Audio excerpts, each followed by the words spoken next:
बिस्मिल्लाहिर्रहमानिर्रहीम। अस्सलाम वालेकुम स्टूडेंट्स। मैं हूं आपका physics teacher Karimullah. Students, chapter number 3 force and motion में आज मैं आपके सामने हाजिर खिदमत हूं और आज हम लोगों ने lecture number 2 speed and velocity के बारे में पढ़ना है। तो सबसे पहले शुरुआत करते हैं स्पीड से। स्पीड किसे कहते हैं? अगर एक बॉडी एक सेकंड में कुछ डिस्टेंस कवर कर ले तो ये उसकी स्पीड कहलाती है। एक बॉडी एक सेकंड में जितना फासला तय कर लेती है ये उसकी स्पीड कहलाती है। अगर एक बॉडी एक सेकंड में ज्यादा फासला तय करती है तो इसकी स्पीड ज्यादा है, और अगर एक बॉडी एक सेकंड में कम फासला तय करती है तो इसकी स्पीड कम है। तो इसी से इसकी रफ्तार के बारे में मालूमात की जाएगी, जिसको हम बोलते हैं speed. The distance covered by a body per unit time, इसका स्पीड। ये जो पर यूनिट टाइम मैंने कहा है, तो पर यूनिट टाइम एक सेकंड हो सकता है, एक मिनट हो सकता है और एक घंटा भी हो सकता है। तो डिफिनेशन ये होगी, स्पीड को हम v से डिनोट करते हैं। तो इस डिफिनेशन के मुताबिक इसका फार्मूला बनेगा v is equal to change in distance divide by change in time. ये स्पीड का फार्मूला बनेगा। स्पीड जो है वो स्केलर है, it is not vector, it is scalar physical quantity. Speed of a body can never be negative and can never be zero। Speed जो है वो ना नेगेटिव हो सकती है ना जीरो हो सकती है, क्योंकि स्पीड जो है वो सिर्फ मैग्नीट्यूड है, मैग्नीट्यूड पर ही डिफाइन होता है ना, इसका कोई डायरेक्शन तो होती नहीं है, तो इसलिए ये नेगेटिव और जीरो नहीं हो सकता, ये हमेशा होगा पॉजिटिव, नेगेटिव ये हो नहीं सकता। इसके अलावा स्पीड का जो एस आई यूनिट है उस पर बात करते हैं। So S I unit of speed वो क्या होगा, वो हम इसके फार्मूला से मालूम करेंगे। v is equal to distance divide by time. This implies that v is equal to distance का यूनिट है मीटर, जबकि टाइम का यूनिट है सेकंड। सेकंड ऊपर आ जाएगा तो इसका यूनिट होगा मीटर पर सेकंड। ये इसका एस आई यूनिट हो गया। डायमेंशन, स्पीड की डायमेंशन के लिए हम इसका फार्मूला लिखेंगे v in dimension is equal to distance की dimension and divide by time की dimension. So v is equal to distance की डायमेंशन क्या है, l। l is the dimension of distance, ये जो यहाँ पे मैंने s लिखा हुआ है डिस्टेंस s, जबकि टाइम की डायमेंशन है t। ये t जब ऊपर आ जाएगा ये हो जाएगा capital T।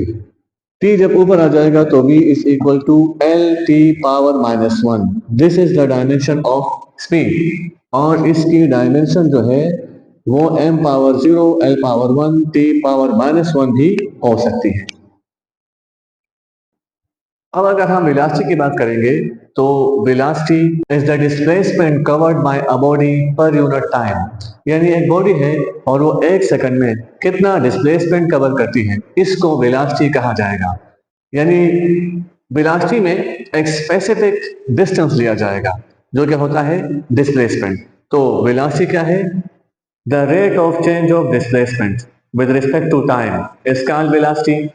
The change in displacement of a body per unit time is called velocity. किसी बॉडी का एक सेकंड में, एक मिनट में या एक घंटे में कितना डिस्प्लेसमेंट चेंज हो रहा है ये उसकी वेलोसिटी कहलाएगी। वेलोसिटी वेक्टर है।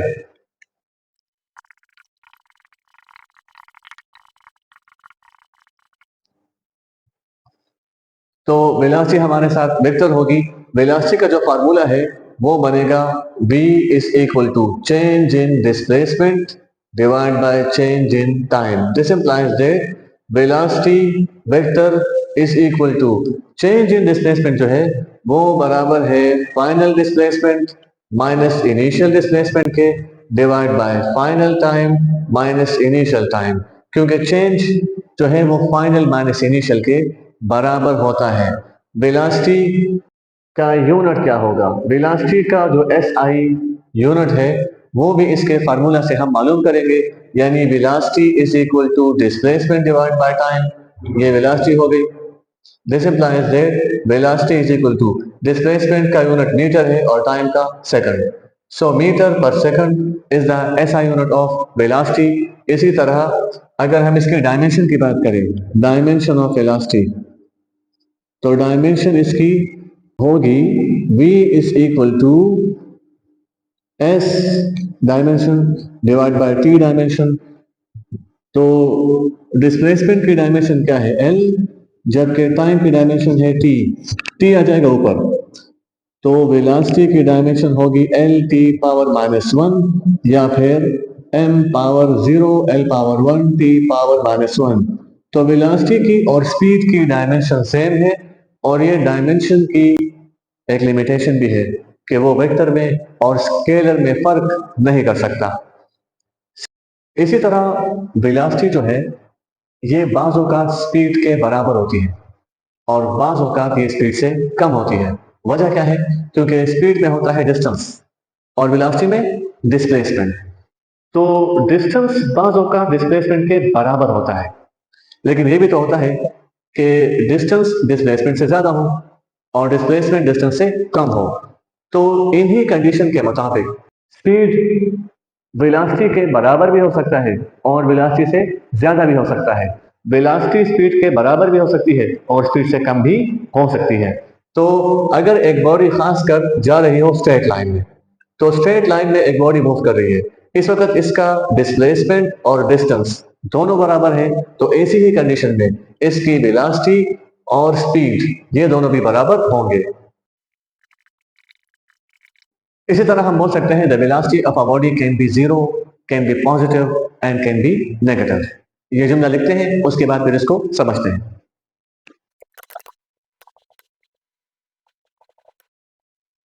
वेलोसिटी कब जीरो होगी, कब नेगेटिव होगी और कब पॉजिटिव होगी, इस बात को समझना है। इसके लिए यहाँ पे बनाते हैं अ कार्टेशियन कोऑर्डिनेट सिस्टम। ये मैंने यहाँ पे बनाया और इस वक्त ये लिया ओरिजिन। तो ओरिजिन हमारा हो गया रेफरेंस। अब ओरिजिन से अगर एक बॉडी जाएगी टुवर्ड्स पॉजिटिव एक्स एक्सिस, तो इस वक्त इसकी वेलोसिटी होगी पॉजिटिव। इसकी वेलोसिटी इस वक्त पॉजिटिव है। अगर वो बढ़ेगी ना तो हम बोलेंगे कि पॉजिटिवली इंक्रीजेस। और फिर वो कोई गाड़ी है, वो आगे जा रही है और उसकी वेलोसिटी कम हो रही है, तो वो पॉजिटिवली डिक्रीज हो रही है। इसी तरह अगर ओरिजिन से इस तरफ एक बॉडी आना शुरू हो जाए नेगेटिव एक्स एक्सिस में, तो इस तरफ इसकी जो वेलोसिटी है वो हो जाएगी नेगेटिव। तो वेलोसिटी पॉजिटिव हो सकती है, नेगेटिव हो सकती है। लेकिन अगर स्पीड की बात की जाए तो उस वक्त अगर हम ओरिजिन से नेगेटिव एक्सिस में आएंगे तब भी स्पीड क्या होगा, तब भी स्पीड पॉजिटिव होगा, वो नेगेटिव नहीं होगा। वेलोसिटी पॉजिटिव एक्सिस में पॉजिटिव, नेगेटिव एक्सिस में नेगेटिव। इसी तरह ये भी देखा जाएगा कि अगर ओरिजिन से एक बॉडी शुरू हुई और वो इस तरफ मूव कर रही है टुवर्ड्स पॉजिटिव एक्सिस, इसकी वेलोसिटी तो पॉजिटिव होगी, लेकिन जब ये वापस आएगी और दोबारा उसी पॉइंट तक पहुंच गए, वो जो बॉडी है उसी पॉइंट तक दोबारा पहुंच गई, तो वापसी में इसकी वेलोसिटी नेगेटिव ली जाएगी। फिर चूंकि इनिशियल और फाइनल पॉइंट आपका सेम है, तो इन दोनों वेलोसिटीज के वेक्टर्स को जब हम जमा करेंगे तो यहां से आंसर जो है वो हमारे साथ आ जाएगा जीरो, जब इन दोनों को हमने जमा किया। तो यहाँ पे वन कंप्लीट राउंड ट्रिप के लिए वेलोसिटी क्या हो गई, जीरो। आमतौर पर जहां पे डिस्प्लेसमेंट जीरो हो जाता है वहां पे वेलोसिटी भी जीरो हो जाती है। जैसे अगर हम देखें सर्कल में, तो सर्कल में ये बॉडी मूव कर रही है, तो इसका डिस्टेंस है, यानी एस, एस मतलब डिस्टेंस, डिस्टेंस इसका मौजूद है।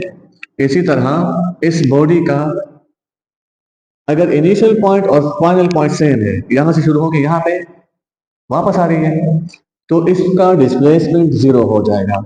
इसकी स्पीड जो है वो जीरो ना होगी, लेकिन इसकी वेलोसिटी जो है वो जीरो हो जाएगी क्लोज पाथ के लिए। तो वेलोसिटी क्योंकि वेक्टर है, तो इसमें दो तरह की इंफॉर्मेशन होगी। वेलोसिटी जो है वो बराबर है वेलोसिटी का मैग्नीट्यूड और इसकी डायरेक्शन। तो ये तो हो गया वेलोसिटी, चूंकि वेक्टर है तो इसको हम वेलोसिटी वेक्टर बोलेंगे। और ये है magnitude of velocity, magnitude of velocity, जबकि इसमें ये जो वी कैप है unit vector, direction of velocity, V cap unit vector direction of velocity को शो करता है। तो वेलोसिटी में दो तरह की इंफॉर्मेशन है, इसको हम स्पीड भी बोल सकते हैं। ये जो मैग्नीट्यूड ऑफ वेलोसिटी है ये स्पीड भी हो सकता है, लेकिन इस स्पीड के साथ इस वक्त डायरेक्शन भी मौजूद है, तो इसलिए इन दोनों को हम कंबाइनली क्या कहेंगे, वेलोसिटी कहेंगे। तो वेलोसिटी को मालूम करने का तरीका तो फिर वही है कि अगर हमने वेलोसिटी मालूम करनी है तो वो होगा change in displacement divide by change in time. तो इस वक्त इनिशियल डिस्प्लेसमेंट मतलब वो तो जीरो है, इनिशियली कोई डिस्प्लेसमेंट कवर हुआ नहीं था, तो S final minus S initial divide by T final minus T initial. तो ऐसी कंडीशन में हम क्या करते हैं कि इनिशियल डिस्प्लेसमेंट और इनिशियल टाइम इन दोनों को हम लेते हैं जीरो। फिर हमारी जो जर्नी है उसमें जो डिस्प्लेसमेंट है उस डिस्प्लेसमेंट ने कितना टाइम लिया है, तो वो डिस्प्लेसमेंट उस टाइम पे डिवाइड कर लेते हैं, यहां से हमें वेलोसिटी मिल जाती है। जब हम इस डिस्प्लेसमेंट को इस टाइम पर डिवाइड करेंगे तो इस एस फाइनल को अब मैं एस कहूंगा और टी फाइनल को मैं टी कहूंगा, यहां से मुझे वेलोसिटी मिलेगी। लेकिन अगर सिचुएशन ये हो कि हमने कई डिस्प्लेसमेंट्स कवर किए हैं, जैसे ये पहला डिस्प्लेसमेंट हो गया S1, फिर इस तरह कोई दूसरा डिस्प्लेसमेंट कवर किया है तो ये हो गया S2, यहाँ पे स्पीड कुछ और थी, यहाँ पे स्पीड कुछ और है, यहाँ पे टाइम T1, यहाँ पे टाइम T2, ये तीसरा डिस्प्लेसमेंट है S3 और यहाँ पे टाइम है T3। तो इस हिसाब से हमें एवरेज वेलोसिटी लेनी चाहिए, यानी पहली वेलोसिटी, दूसरी और तीसरी, इन तीन वेलोसिटीज को जमा करना है ना, तो उसके लिए हम यहाँ पे मालूम करेंगे एवरेज वेलोसिटी। एवरेज वेलोसिटी का फार्मूला बराबर है total displacement and divide by total time, इन दोनों को डिवाइड कर लेना है। तो एवरेज वेलोसिटी का ये सिंबल है, ये इसका सिंबल है, और टोटल डिस्प्लेसमेंट जितने भी है जैसे S1 प्लस S2 कितने हैं, यहाँ पे 3 है, S3 और है तो और भी ऐड कर लें, डिवाइड बाय टाइम होगा T1 plus T2 plus T3, और टाइम है तो और टाइम के साथ में ऐड कर लें। So this is the formula of average velocity, total displacement divide by total time. इस वक्त ये फार्मूला हम ऐसे भी ले सकते हैं, total displacement divide by total time. असल में ये वाला एस जो है ना, ये एक एस नहीं है, ये कई एस है, ये टाइम भी एक टाइम नहीं है, ये कई टाइम्स हैं जिसको हमने यहाँ पे जमा करना है। इसी तरह अगर एक बॉडी कर्व में मोशन कर रही है, ऐसे ऐसे कर्व में मोशन कर रही है, तो इस वक्त इस कर्व में हम स्पीड तो ले सकते हैं लेकिन वेलोसिटी नहीं ले सकते। तो फिर हम देखेंगे इनिशियल और फाइनल पॉइंट को, initial point is A, final point is B, और एक शॉर्टेस्ट डिस्टेंस निकालेंगे जो कि होगा डिस्प्लेसमेंट। तो ऐसी कंडीशन में भी हम एवरेज वेलोसिटी ले सकते हैं, क्योंकि इनिशियल पॉइंट के लिए एक पोजीशन वेक्टर बनेगा यहां से, और this is the position vector, और फाइनल पॉइंट के लिए बनेगा एक पोजीशन वेक्टर, वो भी इसी ओरिजिन से होगा, इसी रेफरेंस पॉइंट से होगा। ये जो पोजीशन वेक्टर है ये ए से बी तक चला गया है, तो इसमें चेंज आया है, और इसी चेंज इन पोजीशन वेक्टर को हम बोलते हैं डिस्प्लेसमेंट, जो कि ये है डेल्टा एस। तो इस वक्त ये डेल्टा एस जो है किसी खास टाइम में चेंज हो रहा है, तो यहां भी हम एवरेज वेलोसिटी मालूम कर सकते हैं, delta S divide by delta T. Instantaneous velocity क्या है, लम्हाती वेलोसिटी, यानी टाइम के किसी खास लम्हे में, बहुत कम टाइम में जब हम किसी बॉडी की वेलोसिटी मालूम कर लें, so this velocity is called instantaneous velocity. इसकी मिसाल ऐसी है जैसे फॉर एग्जांपल स्पीडोमीटर हमें अगर वेलोसिटी बता रही है किलोमीटर पर आवर में, और हमसे कहा गया कि इस वक्त वेलोसिटी क्या है, तो इस वक्त फौरन हम देखेंगे स्पीडोमीटर को और एक ही लम्हे में बता देंगे कि इस वक्त वेलोसिटी क्या है, तो वही वेलोसिटी इंस्टेंटेनियस वेलोसिटी कहलाएगी। और the velocity of a body in a very short interval of time is called instantaneous velocity.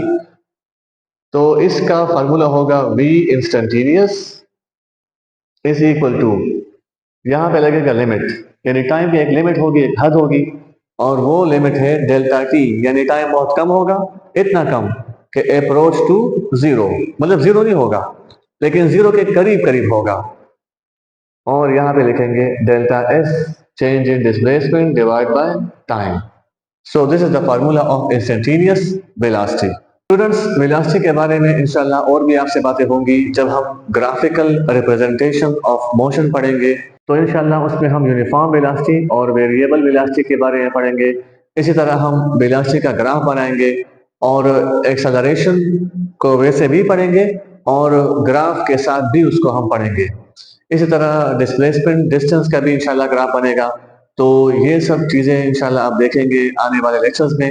तो तब तक के लिए मैं आपसे इजाज़त लेता हूँ। अल्लाह हाफ़िज़।